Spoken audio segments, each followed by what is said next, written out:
Hello students, हमने startup लिया हुआ है अपना इंटरनेशनल बिजनेस इन्वायरमेंट। तो उसका हम फर्स्ट चैप्टर कंप्लीट कर चुके हैं, जिसमें हमने उसका नेचर स्कोप किया था। उसके बाद आज हम नेक्स्ट चैप्टर ले रहे हैं मल्टीनेशनल कॉरपोरेशन, एमएनसीज। सुना होगा आप सबने नाम एमएनसीज का, बहुत कॉमन हो गया आजकल। ठीक है, तो आज हम एमएनसीज के बारे में ही पढ़ेंगे और इसका फुल चैप्टर है आपके पास। ठीक है, तो हम स्टार्ट करते हैं कि भाई एमएनसी मल्टीनेशनल कॉरपोरेशन। देखो, इसने एक डायग्राम के थ्रू आपको बताने की कोशिश की है कि यहाँ क्या होता है। हम मैनेज करते हैं अपनी प्रोडक्शन। मैं कोई चीज़ बनाती हूँ, मैं ना उसे मैनेज करती हूँ। जैसे मैं अपने घर पे किसी चीज़ को बना रही हूँ तो मैं उसे अपने घर से मैनेज कर रही हूँ। ठीक है, और मैं अपनी सर्विसेज देती हूँ। अब मैं कोई चीज़ बना रही हूँ और मैं उसे प्रोवाइड भी करती हूँ, तो मैं उसकी सर्विसेज प्रोवाइड करती हूँ ना साथ के साथ। तो वो बोलता है कि यहाँ पे क्या होता है, हम उस काम को करते हैं, उसकी प्रोडक्शन करते हैं, साथ के साथ उसकी कुछ सर्विसेज भी देते हैं। दोनों के दोनों काम कर रहे हैं।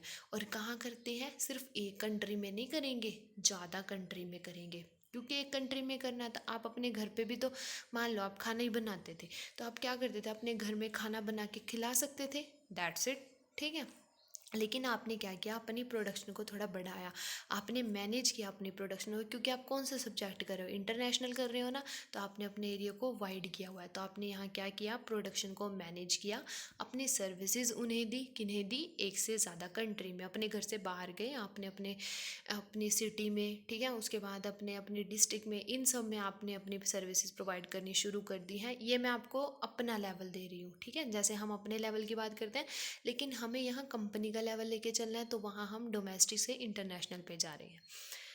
ठीक है, अब नेक्स्ट हम इसका मीनिंग करते हैं कि भाई क्या होता है मल्टीनेशनल कॉरपोरेशन। सबसे पहले मल्टीनेशनल कॉरपोरेशन में क्या होता है, कोई भी बिजनेस है या कोई भी एंटरप्राइज है, वहाँ पे जो भी आप काम करते हो उस काम को आप बहुत सारी कंट्रीज़ में करते हो। ठीक है, लेकिन वो मैनेज एक जगह से होती है। ठीक है, वो जो भी आपकी इंडस्ट्री है वो मैनेज एक ही जगह से होगी। ठीक है, लेकिन वो अपनी सर्विसेज अलग अलग जगह पे प्रोवाइड करती है। ठीक है, उसके बाद कहता है जनरली वन कंपनी और one group that delivers A quarter of its revenue from operation. अब जो सी कंपनी ने वो काम स्टार्ट किया है, ठीक है, वो क्या करती है, अपना जो रिवेन्यू है, जो उसका फ़ायदा है, वो जितना वो सेल्स करती है, उसे क्या करती है, उसका कुछ ना कुछ उसे खर्च भी तो करना पड़ता है ना। तो वो क्या करती है, उस सारे रिवेन्यू को वो खर्च करती है, यूज़ करती है अपने ऑपरेशंस के लिए, जो भी उसे काम करना है। देखो, अब मैंने काम किया, अब जो भी मैं काम कर रही हूँ, तो उस काम को मैं क्यों करती हूँ, मेरे को ये है ना कि भाई आगे अब जो मेरे को इससे प्रॉफिट आएगा मैं उसे थोड़ा और ज़्यादा कर पाऊँगी। ठीक है, तो यहाँ क्या करते हैं, हम ये अपने रिवेन्यू को यूज़ करते हैं अपने ऑपरेशंस के लिए, जो कि वो कहाँ कर रहे हैं, ऑपरेशंस कर रहे हैं, लेकिन ऑपरेट तो लेकिन काम तो कई जगह पे भी हो रहा है, सिर्फ वो है एक जगह की कंपनी। ठीक है, लेकिन वो चल अलग अलग रही है, तो होम कंट्री से, तो उसे बोलते हैं मल्टीनेशनल कॉरपोरेशन। यानी कि आप अपनी कंपनी का पार्ट अलग अलग जगह पे भी ओपन कर सकते हो, वहाँ से आप एमएनसीज ओपन करते हो, चल वो वहीं से रही है। ठीक है, फॉरेन से ही चल रही है, अगर कोई इंडिया में कंपनी ओपन हुई है तो। ठीक है, तो क्या होता है यहाँ पे, हम एमएनसीज जो होगी ना, ठीक है, कोई मैं आपको, जैसे इसका कोई भी आप सोच सकते हो कि भाई एमएनसीज, देखो बहुत सारी एमएनसीज हैं आजकल तो, और हर कोई ना एमएनसीज ही प्रेफर करता है आजकल। ऐसा क्यों, क्योंकि भाई वो बहुत सारी क्या करती हैं, जैसे चलो मैं आपको एमएनसी कंपनी का नाम बताती हूँ कि कौन कौन सी एमएनसी कंपनी है। जैसे अब ये देखो, माइक्रोसॉफ्ट हो गया, ठीक है, ये जो इन्होंने क्या किया हुआ है, अपने आप को ना बहुत जगह पे अपने आप को एक्सपेंड किया हुआ है। ठीक है, बहुत सारी होती है एमएनसीज, इन्फोसिस है, नोकिया है। तो अब ये क्या है, ऑपरेट तो एक जगह से हो रहे हैं, लेकिन ये इनकी ब्रांचेस तो अलग अलग जगह पे है, मिल तो आपको हर जगह ही जाती है ना ये। तो ये सारी क्या होती हैं, ये हमारी एमएनसीज कंपनीज होती हैं। ठीक है, जैसे कोका कोला, ये तो सब जानते हैं, एप्पल की कंपनीज हो गई, सोनी की कंपनीज हो गई, ये सारी क्या है, ये हमारी एमएनसीज हो गई हैं।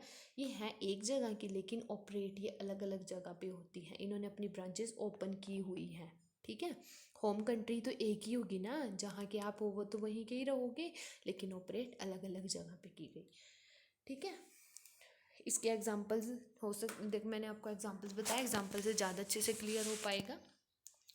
उसके बाद आता है कि भाई एमएनसी की ग्रोथ हुई क्यों, क्यों हुई एमएनसी की ग्रोथ, एमएनसी क्यों चाहते हो आप, एमएनसी में आप जाना चाहते हो या कोई ओपन करता है तो क्यों करता है। सबसे पहले तो आप मार्केट टेरिटरी को एक्सपेंड करना चाहते हो, आप सिर्फ यहीं तक नहीं रहना चाहते कि भाई आप यहाँ पे अपनी कंट्री में आप जो काम कर रहे हो आप सिर्फ वहीं तक नहीं रहना चाहते, आप अपने एरिया को एक्सपेंड करना चाहते हो, मार्केट के शेयर को बढ़ाना चाहते हो।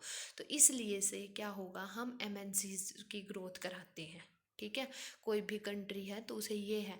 देखो अब देखो जैसे कि हम बोलते हैं ये जो कंपनीज जो मैंने आपको बताई हैं, पेप्सी हो गई या फिर एप्पल हो गई, ये जहाँ की कंपनी है ये अपने आप को वहीं वहीं तक भी तो रख सकती थी, लेकिन ऐसा तो नहीं हुआ ना, ये हर जगह मिलती है, हर जगह पे आपको पाई जाएंगी। तो क्यों, क्योंकि इनको अपना मार्केट की टेरिटरी एक्सपेंड करनी थी, बढ़ानी थी। ठीक है, उसके बाद आती है मार्केट सुपेरिटी। अब देखो जैसे एप्पल ब्रांड है, ठीक है, सुपीरियर है ना भाई, बहुत बेस्ट है, हर कोई प्रेफर मतलब चलो वो अलग अलग प्रियोरिटी हो जाती है सबकी कि किसी को कोई फीचर्स पसंद होते हैं किसी को नहीं, लेकिन ब्रांड नेम तो बहुत अच्छा है ना ब्रांड नेम। तो मार्केट में इसको सुपेरिटी दी जाती है कि भाई ये बेस्ट है, अच्छा है। ठीक है, यहाँ सुपेरिटी आ जाती है उसकी कि वो बहुत अच्छा माना जाता है हमारी मार्केट के अंदर। ठीक, हम अपने आप को टॉप लेवल पे लेके जाने के लिए भी एमएनसीज में आते हैं कि भाई चलो मेरी डेवलपमेंट हो जाएगी, मैं और अच्छे से कर पाऊँगा। ठीक है, उसके बाद आती है फाइनेंशियल सुपेरिटी। अब देखो एमएनसी जब आप ओपन करते हो तो ये तो नहीं है कि आपका थोड़ा से अमाउंट में सारा काम हो जाएगा। ठीक है, एमएनसीज ओपन करी हैं तो भाई आपको ज़्यादा काम चाहिए, ज़्यादा ही पैसा चाहिए, थोड़े से में तो काम नहीं चलने वाला। तो ये क्या बोलता है कि जो भी यहाँ पे जो फाइनेंशियल सुपेरिटी आ जाती है कि आपको आपको ना पैसा अरेंज हो जाता है। कोई भी कंपनी ये तो नहीं है कि सबके पास बहुत सारा पैसा आई, उसने कंपनी लगाई और अपना पैसा चलता किया, ऐसा तो नहीं होता। तो आप क्या करते हो, यहाँ पे आपके अलग अलग इन्वेस्टर्स आपके यहाँ पैसा लगाएंगे तो आप क्या होगे, आपके पास फाइनेंशियल आपको ज़्यादा से ज़्यादा फाइनेंस मिल पाएगा, आप फाइनेंशियल में सुपीरियर हो पाओगे। ठीक है, अलग अलग जगह से जब पैसा आएगा तो आपको दिक्कत नहीं आएगी कि भाई मेरे को कैसे अपने आप को एक्सपेंड करना है, तो वो वहाँ से आप इजीली कर पाओगे। ठीक है, एमएनसी से क्या होता है, आपको ज़्यादा से ज़्यादा फाइनेंस मिल पाता है। ठीक है, नेक्स्ट आता है technology superiority. Technology superiority, technology, अब टेक्नोलॉजी देखो इंडिया की टेक्नोलॉजी इतनी वास्ट नहीं है, लेकिन हम फ़ॉरेन की टेक्नोलॉजी अब एडॉप्ट की जा रही है ना, आ रही है ना इंडिया में जो फ़ॉरेन की टेक्नोलॉजी है। तो वो कहता है कि जो टेक्नोलॉजी है वो हमें मिल पाती है, टेक्नोलॉजी हम लेते हैं ताकि हम अपनी टेक्नोलॉजी में भी सुपीरियर हो जाए। क्योंकि जहाँ की कंट्री है वो तो है बहुत अच्छी, उस वो अच्छी है तभी उसने एमएनसी ओपन किया, लेकिन जहाँ वो कर रही है तो उसके लिए भी तो फ़ायदा है, उनको भी वो टेक्नोलॉजी मिल पाएगी तो वो भी अपनी उस टेक्नोलॉजी का फ़ायदा लेके अपने आप को एक्सपेंड कर पाएंगे और अच्छी टेक्नोलॉजी यूज़ कर पाएंगे तो अपने आप को ज़्यादा से ज़्यादा एनहांस कर पाएंगे। ठीक है, और स्टैंडर्ड ऑफ लिविंग तो एनहांस होगा ही होगा साथ के साथ। ठीक, उसके बाद कहता है प्रोडक्ट इनोवेशन। प्रोडक्ट में इनोवेशंस आती हैं, प्रोडक्ट नया आ जाएगा, नया प्रोडक्ट, प्रोडक्ट अच्छा होगा, बेस्ट होगा और नया प्रोडक्ट आएगा। जैसे अब अगर मान लो कोई मोबाइल आया मार्केट में, अगर देखो जैसे कोई एप्पल ब्रांड का मोबाइल आया तो साथ के साथ उसके साथ ना सैमसंग वाले कोई बेस्ट निकालेंगे, अपना बेस्ट वो भी साथ के साथ देंगे। तो प्रोडक्ट में ना इनोवेशन आती रहती है, एक दूसरे को देख के तो उन्हें होता है कि भाई हाँ मेरे को भी कुछ अच्छा लेके आना है, क्योंकि अगर नहीं लेके आएंगे तो लोग उधर शिफ्ट कर जाएंगे। ठीक है, तो यहाँ क्या होता है, हमें प्रोडक्ट में भी सुपेरिटी मिल जाती है। तो ये हमारे क्या थे, रीजंस थे कि भाई एमएनसीज की ग्रोथ क्यों हो रही है, क्यों बढ़ रही है एमएनसीज। सबसे पहले हम मार्केट में टेरिटरी को एक्सपेंड करना चाहते हैं, देन हम ज़्यादा से ज़्यादा शेयर लेना चाहते हैं मार्केट में कि मेरा शेयर इतना ही न रहे कि बस मैं यहीं तक रह जाऊँ। फाइनेंशियल सुपेरिटी, फाइनेंस मेरे पास अच्छे से अच्छा, ज़्यादा से ज़्यादा फाइनेंस मेरे पास अवेलेबल हो सके। ठीक है, थर्ड आता है टेक्नोलॉजी सुपेरिटी। टेक्नोलॉजी अच्छी मिलती है, अच्छी से अच्छी टेक्नोलॉजी आपको मिलती है जिसे आप यूज़ कर पाते हो और अपने स्टैंडर्ड ऑफ लिविंग को, अपनी कंट्री की इकोनॉमी को ज़्यादा अच्छे से डेवलप कर पाते हो। प्रोडक्ट इनोवेशन, प्रोडक्ट की इनोवेशन तो होगी, अगर टेक्नोलॉजी चेंज हो गई है तो प्रोडक्ट तो ऑटोमेटिकली इनोवेट हो जाएगा, न्यू टेक्नोलॉजीज उसमें आ गई हैं। ठीक है, तो ये सारी क्या थी, हमारी एमएनसीज की ग्रोथ थी कि भाई हम क्यों ग्रोथ चाहते हैं। ठीक है। ठीक है। नेक्स्ट टॉपिक क्या है इसका?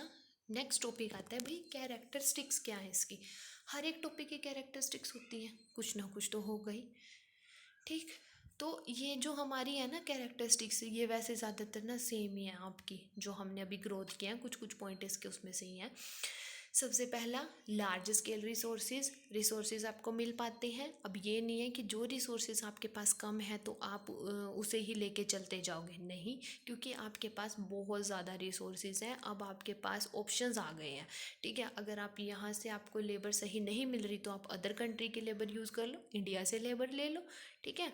अगर इंडिया को टेक्नोलॉजी अच्छी नहीं मिल रही है तो वो फ़ॉरेन की ले ले, ठीक है। तो वो वहाँ से लेके कैपिटल इन्वेस्ट करके उसका फ़ायदा ले सकते हैं। तो क्या कहता है यहाँ, हमारे पास ज़्यादा से ज़्यादा रिसोर्सेज और ज़्यादा कैपिटल, लार्ज कैपिटल रिसोर्सेज, पैसे वाला जो रिसोर्स होता है ना, वो भी हमारे पास ईजिली अवेलेबल हो जाता है एमएनसीज में, ठीक है। उसके बाद क्या आता है एडवांस टेक्नोलॉजी। टेक्नोलॉजी अब हमारे पास देखो, एडवांस टेक्नोलॉजी मैंने बताई है। अब देखो, जैसे हमारे यहाँ पे जो ऑटोमेटिक मशीन आई है ना, वो एटलीस्ट मेरे अकॉर्डिंग 10 to 12 years पहले आई होगी, ज़्यादा से ज़्यादा, वो भी मैं बहुत ज़्यादा बोल रही हूँ, ठीक है। लेकिन फ़ॉरेन में ये चीज़ ऑलरेडी, वहाँ ये बहुत पहले से थी ना, वहाँ पे जो ये सिस्टम था ये पहले ही था। हम पहले सुनते थे, जब हम छोटे होते थे तो हम सुनते थे कि ऐसा कुछ है। लेकिन अब जो हम देखने को मिला वो हमें अब कॉमन देखने को मिलता है कि यानी कि अब सबके पास होती है ज़्यादातर।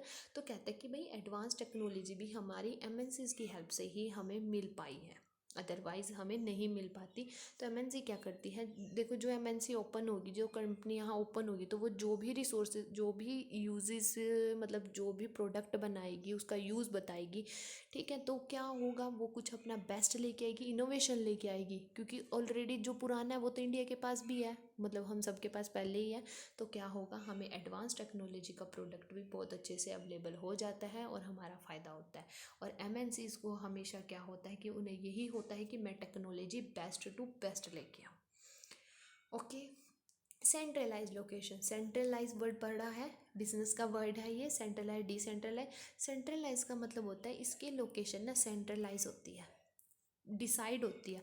ये नहीं है कि भाई जहाँ मन करा वहाँ कर दिया, ठीक है। जैसे इसकी होम कंट्री तो एक ही होगी, ठीक है। होम कंट्री ये तो नहीं है ये अलग अलग अलग अलग है, नहीं, ये अपनी ब्रांचेस अलग अलग में खोल सकते हैं, होस्ट कंट्रीज इसकी अलग हो सकती हैं, लेकिन होम कंट्रीज की एक ही होगी, जो इसकी सेंट्रलाइज लोकेशन होगी वो एक ही होगी, ठीक है। क्योंकि सेंट्रलाइज पावर भी बोलते थे ना कि भाई वो अपने अपने पास ही पावर रखते हैं, वो ये नहीं करते कि भाई हर जगह हर किसी को अपनी पावर्स दे देंगे, क्योंकि अगर हर किसी को देने लगे तो वो डेवलप कैसे कर पाएंगे, वो तो वहीं के वहीं रुक जाएंगे ना।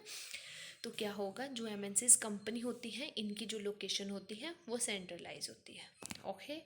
नेक्स्ट आता है प्रोडक्ट इनोवेशन। अब आपको प्रोडक्ट इनोवेट मिलता ही है, नया प्रोडक्ट मिलता है ना, तो क्या होगा, अब हम पुराना प्रोडक्ट नहीं हमें लेने की ज़रूरत है। जैसे मैंने वॉशिंग मशीन का एग्जांपल दिया है, वॉशिंग मशीन प्रोडक्ट इनोवेशन हुई ना, पहले तो नहीं था, ठीक है।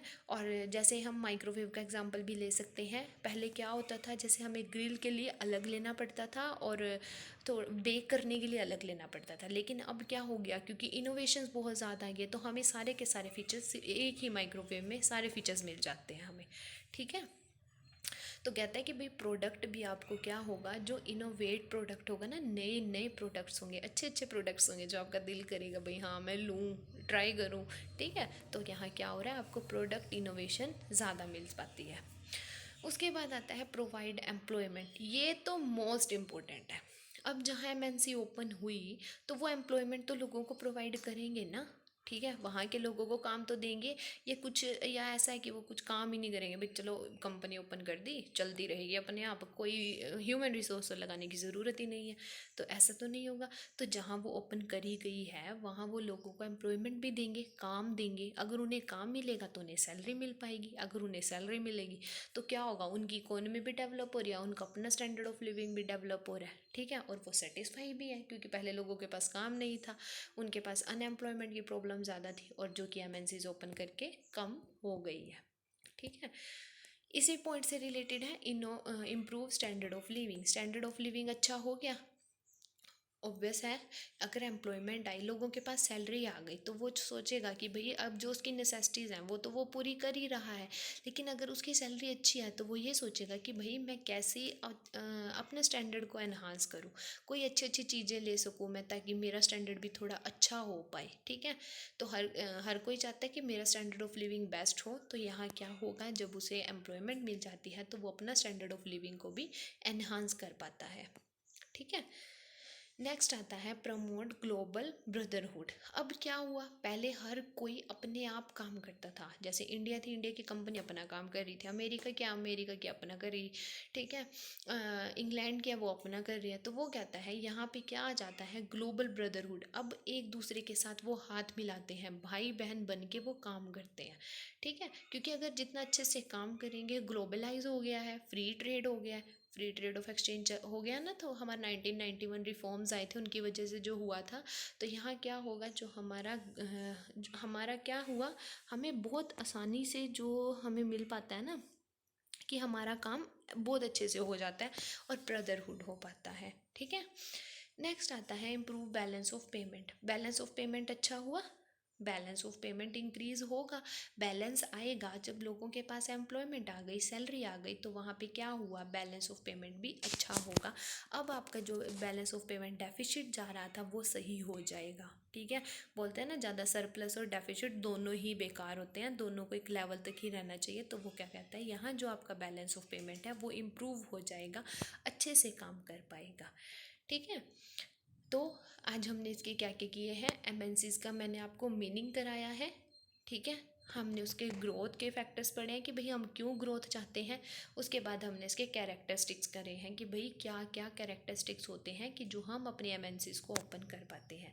ठीक है, अब अगर आप किसी को कोई भी प्रॉब्लम हो इस टॉपिक में, तो वो मेरे को कमेंट सेक्शन में मेंशन कर सकता है। ठीक है, और अपनी प्रॉब्लम बता सकता है। ठीक है, ओके डियर,